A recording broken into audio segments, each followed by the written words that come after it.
Ang masipag na aparador.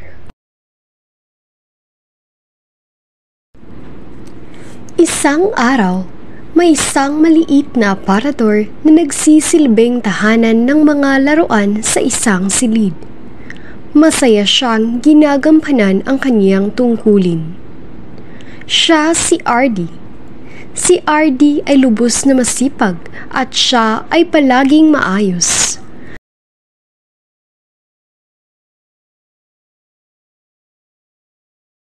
Lagi niya ring inaayos ang mga laruan na nasa loob niya. Isang araw, may isang laruan na dumating sa silid. Siya si Lulu, isang makulit na teddy bear.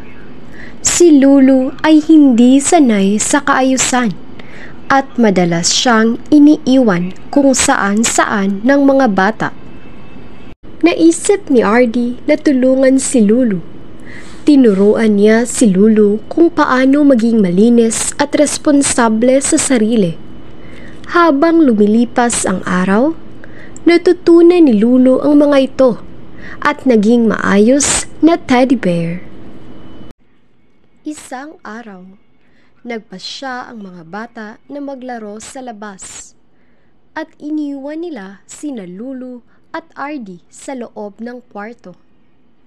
Ngunit, habang naglalaro sila ay biglang umulan, kaya dali-dali silang pumasok sa loob.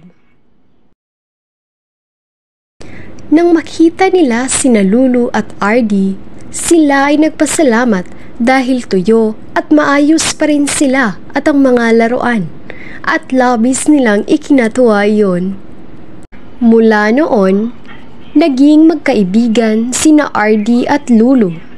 Sila ay magkasamang nag-aalaga ng mga laruan sa silid at masaya na silang nakikipaglaro kasama ang mga bata. Ang kwentong ito ay nagpapakita kung paano ang pagiging masipag at pagtutulungan ay nagbubunga ng magandang pagkakaibigan.